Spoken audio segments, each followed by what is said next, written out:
This episode is brought to you by Peacock. The new Peacock original documentary, Matthew Perry, A Hollywood Tragedy, dives deep into the beloved actor's rise to fame and his tragic death.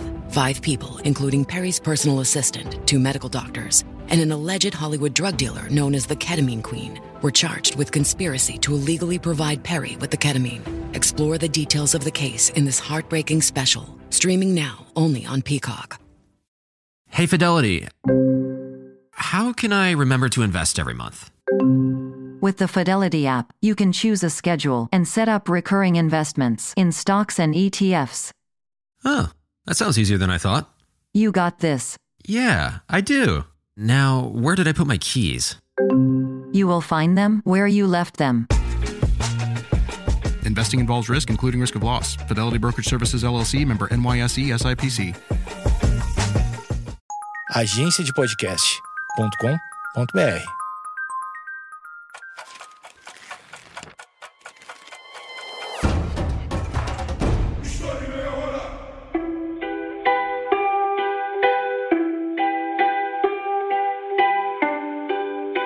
Quem defende a democracia no Brasil? Até que ponto os militares podem atuar na defesa da Constituição? Essas são apenas algumas perguntas que podemos nos fazer quando estudamos com mais atenção o que foi a campanha da legalidade, um processo bem turbulento que tentou garantir a posse presidencial de João Goulart após a saída do presidente anterior do cargo. Como vamos ver ao longo do episódio, esse fenômeno vai nos ajudar a entender melhor o Brasil inserido na Guerra Fria e, principalmente, os acontecimentos que estiveram presentes nas vésperas do golpe de 64. Como sempre, quero lembrá-los que eu uso fontes e autores confiáveis que você pode e deve consultar na descrição do episódio. Primeiramente, nós temos que analisar o que estava acontecendo no Brasil nos anos anteriores à tentativa de posse de João Goulart. Um dos nossos presidentes mais bem-sucedidos, sem dúvidas, foi Juscelino Kubitschek, mas também é verdade que o seu último ano de governo foi marcado por problemas de ordem econômica, com destaque para o aumento da inflação e do desequilíbrio dos gastos públicos. Em 1959, a inflação chegou a bater 39,5% ao ano, e foi nesse ano que aconteceram novas eleições presidenciais. Pelo Partido Social Democrático, o PSD, e apoiado pelo Partido Trabalhista Brasileiro, o PTB, o candidato era o Marechal Henrique Lott, responsável pelo chamado golpe preventivo, que garantiu a posse de Juscelino Kubitschek em 1955. Pelo Partido Social Progressista, o PSP, o candidato era o populista e paulista Adhemar de Barros. Jânio Quadros, então governador de São Paulo, concorreu pelo Partido Trabalhista Nacional, o PTN, com o apoio inicial de 3 pequenos partidos. A mensagem antipolítica de Jânio, que expressava um profundo desdém pelos políticos tradicionais, atraiu o eleitorado da classe média, que estava insatisfeito com os efeitos da inflação e enxergava no candidato a encarnação do gestor energético e capaz de comandar com eficiência a economia brasileira. Naquele período, a candidatura funcionava de uma forma um pouco diferente, e havia uma eleição para presidente e uma outra eleição para vice-presidente. O nome mais forte para concorrer ao cargo de vice-presidente do Brasil era João Goulart, antigo ministro do Trabalho de Getúlio Vargas e um dos nomes mais influentes da esquerda brasileira. Jânio Quadros e João Goulart venceram a eleição, formando a chapa Janjan. Jânio Quadros teve mais de 5,5 milhões de votos e João Goulart mais de 4,5 milhões. Jânio Quadros foi empossado em 1961 e o novo presidente não tinha maioria no Congresso e nem procurou apoio parlamentar, administrando o país sem contar com uma base política sólida. Ele desdenhou do Congresso, os chamando de clube de ociosos, e provocou os políticos, principalmente os do PSD e do PTB, com investigações sobre escândalos com dinheiro público.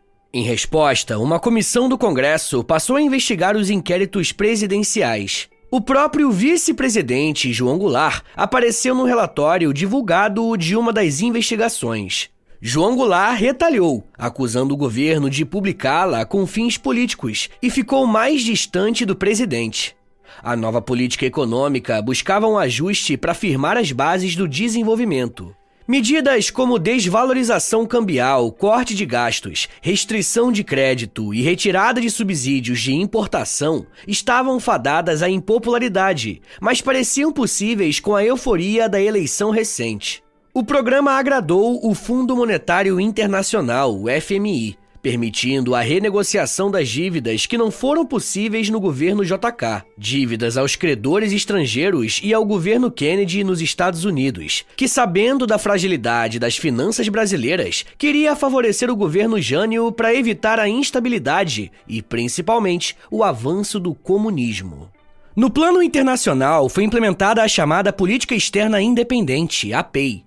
A APEI foi marcada por uma reformulação do alinhamento com os Estados Unidos, o restabelecimento de relações diplomáticas com vários países do leste europeu, incluindo a União Soviética. Foi um momento de relativa aproximação com Cuba e com os países do chamado Terceiro Mundo.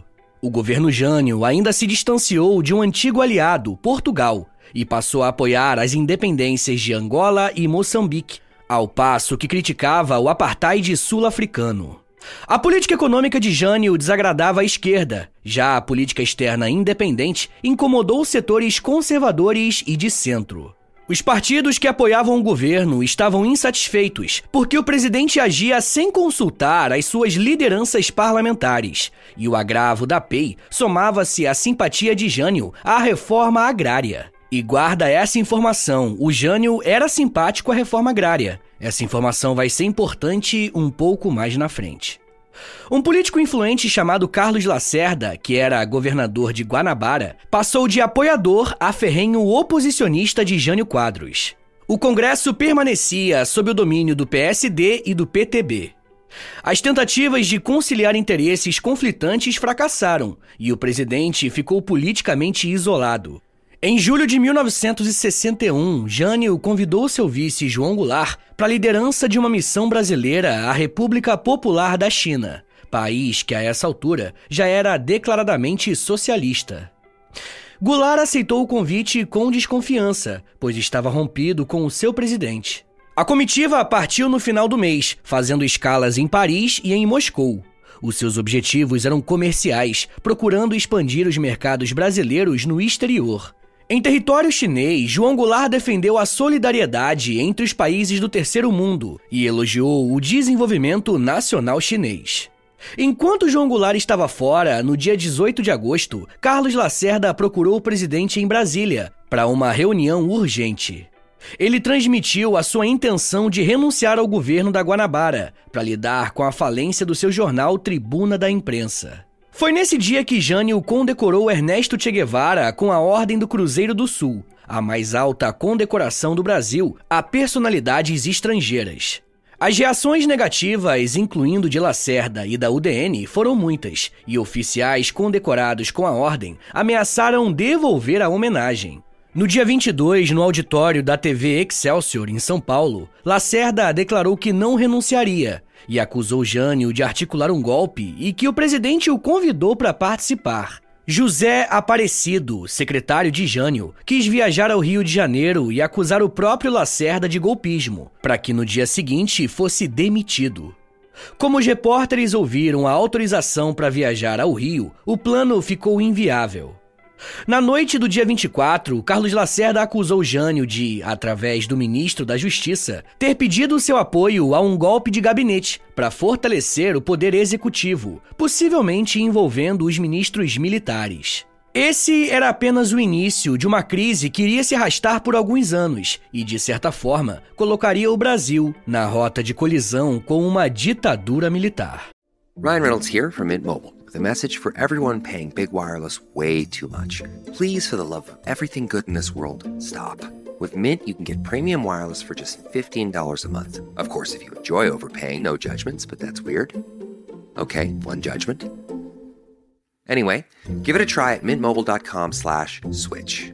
Upfront payment of $45 for 3-month plan, equivalent to $15 per month required. Intro rate first 3 months only, then full price plan options available. Taxes and fees extra. See full terms at mintmobile.com.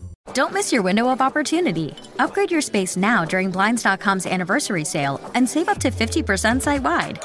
Our design experts can help schedule a professional measure and installation, plus guidance for DIYers too. With over 25 million windows covered and our 100% satisfaction guarantee, you can count on Blinds.com to deliver results you'll love. Shop Blinds.com's anniversary sale now for up to 50% off site-wide. Save up to 50% site-wide at Blinds.com. Rules and restrictions may apply.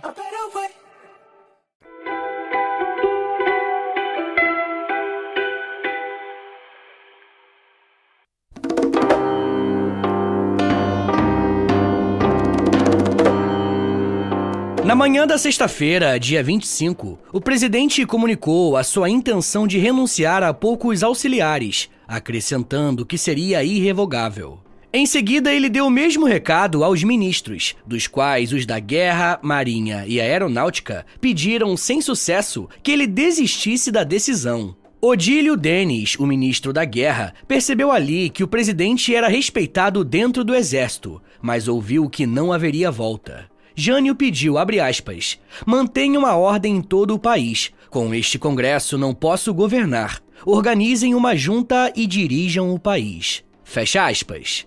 Às 11 horas, ele viajou a São Paulo, onde também alguns governadores pediram que ele permanecesse no poder, mas ele afirmou que renunciaria e não mudaria de opinião. A carta da renúncia foi lida às 15 horas aos congressistas, que não acreditavam no que estavam ouvindo. No dia 28, o agora ex-presidente deixou o país rumo à Europa, governando o Brasil por apenas 7 meses. A renúncia, evidentemente, surpreendeu o país. Jânio disse que agiu por conta da pressão de forças terríveis, mas não esclareceu totalmente a sua decisão, tampouco o que eram essas tais forças terríveis. Existem algumas interpretações sobre o que pode ter acontecido. Pressões internacionais, desequilíbrio psicológico ou até mesmo uma tentativa de golpe pelo próprio presidente. Muitos historiadores acreditam que foi uma manobra política ou um golpe para retornar à presidência com os seus poderes aumentados, superando a resistência do Congresso. E teria sido por esse motivo que ele enviou o vice João Goulart à China. Pois se a lei fosse aplicada, João Goulart, o vice-presidente de esquerda, que inclusive estava no momento da renúncia em um país socialista, se tornaria o presidente do Brasil. Jânio provavelmente o enviou para lá para que isso aumentasse ainda mais os pedidos para que ele não renunciasse e ficasse na presidência com mais poderes, enfraquecendo o Congresso Nacional.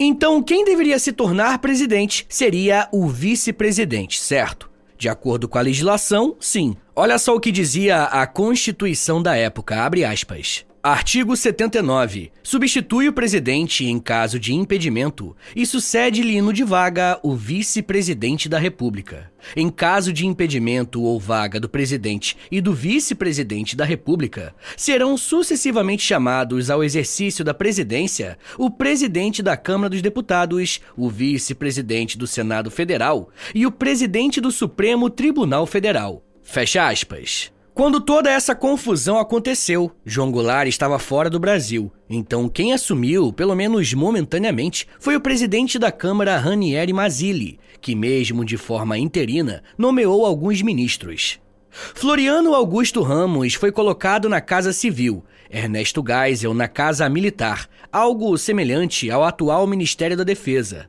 e José Martins Rodrigues foi para o Ministério da Justiça. Só que o ministro da Guerra, o Odílio Denis, organizou uma junta para realizar novas eleições dentro de um intervalo de 60 dias, tendo o Ranieri Mazzilli à frente do processo de forma interina. Eles impuseram um estado de sítio não oficial. Aviões que pousavam eram revistados, tanques aguardavam no aeroporto de Brasília e as estradas para os aeroportos estavam ocupadas pelas Forças Armadas. Tudo com o intuito de impedir a entrada do vice-presidente João Goulart no país.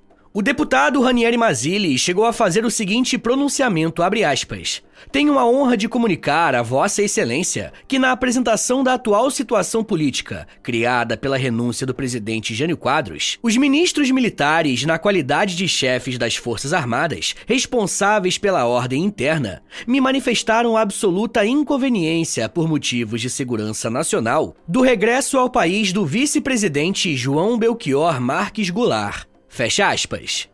Mas ele fazia isso porque tinha parte das Forças Armadas muito empenhadas em impedir a chegada de João Goulart ao Brasil, e assim a presidência. Se liga na declaração do Odílio Denis, abre aspas. Na presidência da República, um regime que atribui ampla autoridade e poder pessoal ao chefe do governo, o senhor João Goulart constituir-se-á, sem dúvida alguma, no mais evidente incentivo a todos aqueles que desejam ver o país mergulhado no caos, na anarquia e na luta civil. As próprias Forças Armadas domesticadas e infiltradas transformar-se-iam, como tem acontecido em outros países, em simples milícias comunistas. Fecha aspas. Ainda no começo da década de 60, João Goulart já enfrentava uma grave oposição, dando apenas um vislumbre do que se seguiria nos anos seguintes.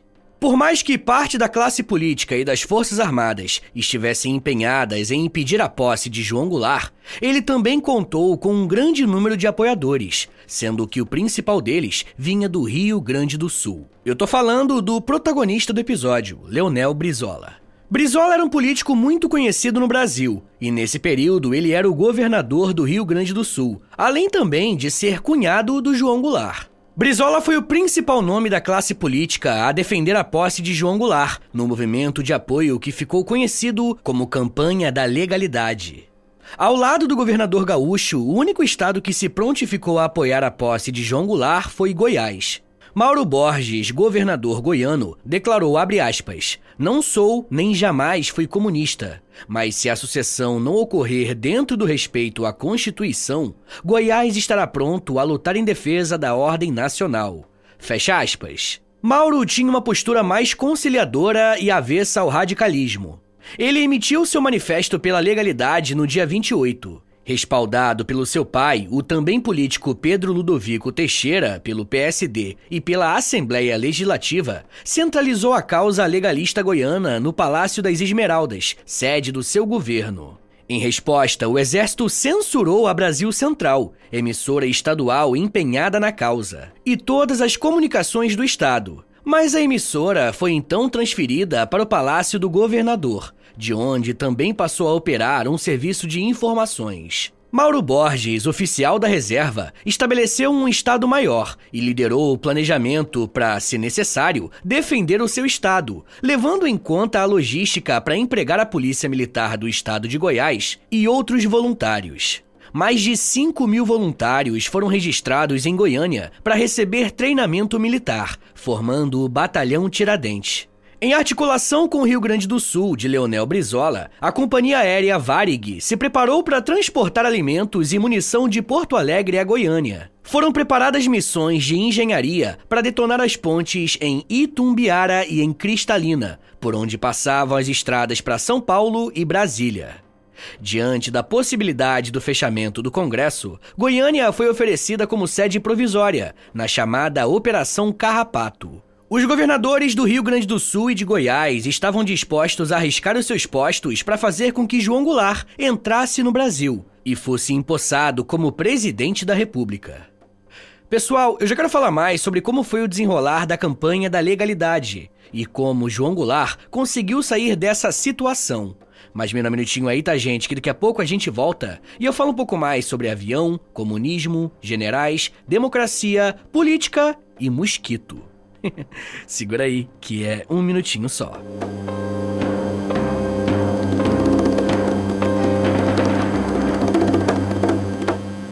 Eu lancei um livro-jogo de história do Brasil. Eu e o meu amigo Giovanni Arseno acabamos de lançar o livro O Porão.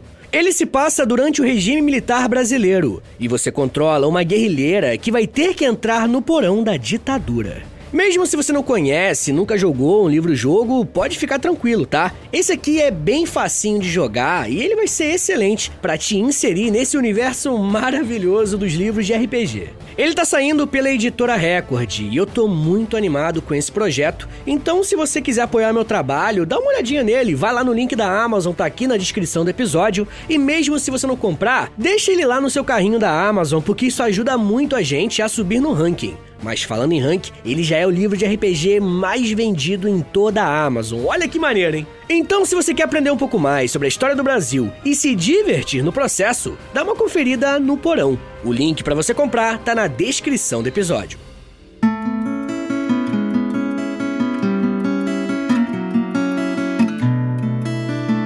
Abre aspas. Todas as forças vivas no país, as forças da produção e do pensamento, os estudantes e intelectuais, os operários e o povo em geral, além dos nobres camaradas das Forças Armadas, a defender a sucessão legal e impedir a solução anormal e arbitrária que se pretende impor à nação. Fecha aspas. As palavras que você acabou de ouvir foram ditas pelo Marechal Lott, aquele mesmo que havia disputado eleições com Jânio Quadros e se colocado contrário ao golpe contra JK. Aqui, mais uma vez, ele se colocou ao lado da legalidade e defendeu a posse de João Goulart à presidência. Além dele e dos governadores que eu já citei, o prefeito de Recife, Miguel Arraes, e o prefeito de São Paulo, Prestes Maia, defenderam a posse constitucional do Jango. Abreu Sodré, membro da UDN, a União Democrática Nacional, e presidente da Assembleia Legislativa, organizou com diversos setores da sociedade paulista a Frente da Legalidade Democrática. Em Minas Gerais, os apoiadores da posse de João Goulart ganharam o reforço dos estudantes da Faculdade de Direito de Belo Horizonte e da Federação da Juventude Operária Católica. Em Niterói e no restante do Rio de Janeiro, diversas categorias entraram em greve em favor do vice-presidente. Diante de toda essa pressão, os defensores desse golpe dobraram a aposta e fizeram a seguinte declaração em um jornal de grande circulação no dia 29 de agosto de 1961, abre aspas. Hoje, mais do que nunca, os brasileiros estão diante de dois caminhos, a democracia e o comunismo. As Forças Armadas, com a sua tradição de democracia e liberdade, e fiéis aos interesses supremos do Brasil e do seu povo, estão decididas a garantir que o Brasil siga o seu caminho e o seu destino de país livre. O dever do povo, portanto, é o de ajudar as Forças Armadas a garantir a liberdade e a paz. Fecha aspas. Quando Leonel Brizola ficou sabendo da renúncia de Jânio e percebeu a movimentação dos militares, imediatamente ele se articulou com outros militares para a defesa da Constituição, pois sabia que seria necessário o uso da força. Dentre esses militares, o Marechal Lott foi um dos contatados, mas Lott acabou sendo preso por defender publicamente a posse de Jango. Uma vez que Brizola garantiu o apoio de alguns militares e conseguiu mobilizar a população do Rio Grande do Sul, ele fez uma declaração pública via rádio dizendo que iria defender a Constituição, mesmo que isso levasse a um confronto armado. Olha só o que ele mesmo falou, abre aspas. Nós que governamos o Rio Grande do Sul não aceitaremos quaisquer golpes, não assistiremos passivamente a quaisquer atentados às liberdades públicas e à ordem constitucional. Reagiremos como estiver ao nosso alcance, nem que seja para sermos esmagados. Mas defenderemos nossa honra e as nossas tradições. A Constituição do país tem de ser respeitada. Fecha aspas. Brizola ganhou o apoio da população, que ingressou nas brigadas e a Brigada Militar do Estado distribuiu seu armamento como mosquetões e submetralhadoras. Surgiu no Rio Grande do Sul um estado de exaltação coletiva, com grande parte da população nas ruas, principalmente ao redor do Palácio Piratini, a sede do governador. Muitos se voluntariaram a defender o governo estadual. Ali foi estabelecido o Comitê Central do Movimento de Resistência Democrática, unificando dezenas de comitês. Até a noite do dia 30 de agosto, havia mais de 45 mil voluntários. A população civil disponibilizava os seus veículos para a causa, formando a Frota da Legalidade. Também no interior, comitês legalistas tinham milhares de voluntários. O Hotel Aliado foi posto à disposição para servir de hospital para combatentes, voluntários doavam sangue e mulheres se apresentavam como auxiliares de enfermagem. Enquanto isso, Machado Lopes informava pelo rádio a situação ao Ministério da Guerra. Brizola resistiria contra qualquer impedimento à posse de João Goulart, mobilizando a Brigada Militar, e tinha ao seu lado parte do oficialato, incluindo os comandantes de forças importantes da polícia. O discurso de Brizola acelerou alguns conflitos, transformando seu estado no centro da resistência aos ministros militares. Em resposta, o ministro da Guerra mandou lacrar várias emissoras de Porto Alegre, levando ao fechamento pelo governo federal das rádios Itaí, Farroupilha e Difusora, que divulgavam os manifestos do governador para todo o país. Brizola reagiu oficialmente, requisitando a Rádio Guaíba, ocupada ao meio-dia do dia 27 por um grupo de choque da Guarda Civil, armado com metralhadoras. A rádio passou à disposição da Secretaria de Segurança e os estúdios foram transferidos para o próprio Palácio Piratini. Os transmissores na Ilha da Pintada foram protegidos por 200 homens da Brigada Militar, incluindo 3 metralhadoras pesadas e lanchas do Corpo de Bombeiros. 150 outras emissoras do estado, do país e no exterior foram unidas na cadeia radiofônica da legalidade. Para derrotar os ministros militares, o apoio popular e militar no Rio Grande do Sul era insuficiente, e assim, a cadeia da legalidade foi um instrumento necessário para mobilizar o restante do país. Sob ordens do ministro da Guerra, por 2 vezes o Terceiro Exército planejou operações para silenciar a cadeia da legalidade, mas em ambas, Machado Lopes desistiu da execução. Mas alguns projetos de ataque, tanto ao Brizola quanto ao Jango, foram feitos. Por exemplo, os militares criaram a Operação Mosquito, uma operação que tinha como objetivo abater o avião de João Goulart caso tentasse pousar no Brasil.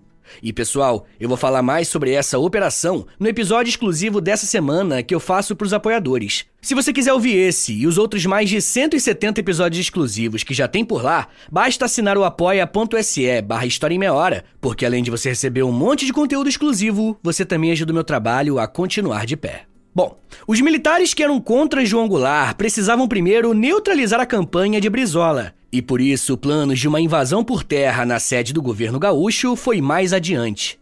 O plano seria executado por uma força da Companhia de Guarda, unidade especializada em assaltos rápidos e armada com submetralhadoras. Os confrontos começaram, mas por todo o país, casos de insubordinação de soldados começaram a aparecer, mostrando que as Forças Armadas não tinham unidade nesse projeto contra Jango. A princípio, João Goulart pensou em renunciar para que se fizessem novas eleições, mas logo ele mudou de ideia e decidiu que manteria o seu desejo de receber a faixa presidencial. Na Europa, ele falou à imprensa internacional e manteve contato telefônico com o Brasil. Políticos sugeriram a sua renúncia. João Goulart recusou, mas autorizou que o Congresso declarasse o seu impedimento se fosse a única forma de evitar o derramamento de sangue. O retorno ao país foi demorado para que houvesse tempo para as negociações políticas. Enquanto isso, o Congresso encontrou a solução conciliatória do parlamentarismo, que empossaria Goulart com poderes reduzidos. Antes da aprovação, que ocorreu na madrugada do dia 2 de setembro, Tancredo Neves se encontrou com João Goulart fora do Brasil e, com muito custo, convenceu Goulart a aceitar a mudança constitucional. Tancredo argumentou que os poderes não eram tão reduzidos e entrar em Brasília com poderes plenos era possível, mas só à frente de um exército em operações. Jango respondeu, abre aspas, se eu tiver de derramar sangue brasileiro, renuncio à presidência agora mesmo. Fecha aspas. Foi preciso ainda o consentimento dos ministros militares e antes da votação da emenda, eles foram pressionados por governadores e generais a aceitar a decisão do Congresso, qualquer que fosse. O Marechal Denis, percebendo o fracasso do golpe e a desobediência civil e militar, aceitou. A maior oposição dessa saída conciliatória veio do Brizola, que não viu legitimidade na aprovação do parlamentarismo. De acordo com ele, abre aspas, o Congresso brasileiro encontra-se sob coação militar. O Brasil está praticamente em estado de sítio. No Rio de Janeiro existem milhares de presos. A imprensa censurada, o rádio censurado, com inúmeras emissoras suspensas. O Congresso se encontra prisioneiro do poder militar, coagido pelos ministros militares. Fecha aspas. De qualquer forma, João Goulart aceitou a medida, decepcionando muitos seguidores de Brizola e participantes da campanha da legalidade. Por outro lado, é praticamente uma unanimidade entre os historiadores o fato de que essa saída negociada só foi possível porque Brizola e o Marechal Lott capitanearam a campanha da legalidade, mostrando aos militares que não teriam os seus desejos atendidos de forma imediata. Depois de toda a pressão popular e negociações com políticos, João Goulart conseguiu tomar posse à frente da presidência, mas teve que abrir mão de muita coisa. Foi nesse período, por exemplo, que o Brasil mudou seu regime político, se tornando uma república parlamentarista, onde a figura do presidente é mais simbólica. João Goulart assumiu a presidência no dia 7 de setembro de 1961 e pouco menos de 3 anos depois, ele sofreria um golpe definitivo que colocaria ele e muitos dos seus apoiadores, como Leonel Brizola, no exílio. Pessoal, eu vou recomendar 3 episódios aqui do podcast, que você pode procurar aí no feed do História em Meia Hora, e eles vão servir de complemento para esse episódio que você acabou de ouvir, beleza? O primeiro episódio se chama João Goulart, o segundo se chama Brizola, e o terceiro se chama Golpe de 64. Agora, bora fazer aquele resumão de 1 minutinho para você relembrar o que você aprendeu hoje. Vamos lá! Quando falamos na história da campanha da legalidade, estamos falando de um dos processos e períodos mais tensos da história recente da nossa república. Após a saída do presidente Jânio Quadros, o seu vice deveria assumir a presidência, João Goulart. Porém, Goulart era conhecido como alguém ligado às esquerdas, e como estávamos em um período de Guerra Fria, Jango era acusado de ter relações com a União Soviética. De imediato, parte dos militares não aceitou o retorno de João Goulart para o Brasil, que na época estava na China. Diante desse impasse, o governador Leonel Brizola e o marechal Henrique Lott se recusaram a descumprir a Constituição e iniciaram a campanha da legalidade para a chegada e a posse de Jango à presidência do Brasil. Brizola foi o principal nome desse movimento, uma vez que ele atuou tanto na mobilização armada quanto na de comunicação. O país quase entrou em uma guerra civil, mas uma saída negociada através da implementação do parlamentarismo garantiu a posse de João Goulart, demonstrando que os princípios democráticos estão sempre a um fio de serem descumpridos, e isso foi desafiado anos mais tarde, em março de 1964, quando os militares concluem um golpe que foi iniciado logo após a morte de Getúlio Vargas, mas adiado após a movimentação de militares legalistas. Mas isso já é um papo para uma outra meia hora.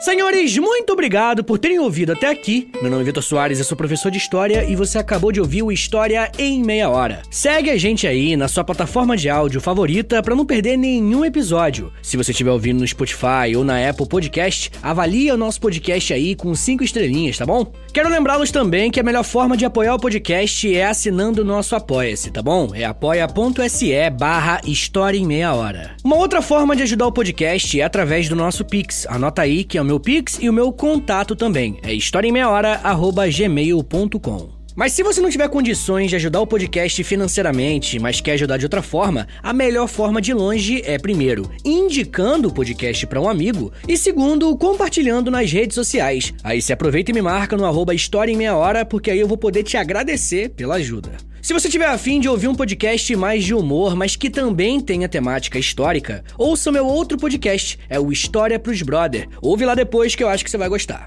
Eu também crio conteúdo pro TikTok, Instagram, Twitter, tudo no @Prof. Vitor Soares. É o meu perfil pessoal. Aproveita e segue ele também. Então é isso, gente. Muito obrigado, um beijo, até semana que vem e valeu!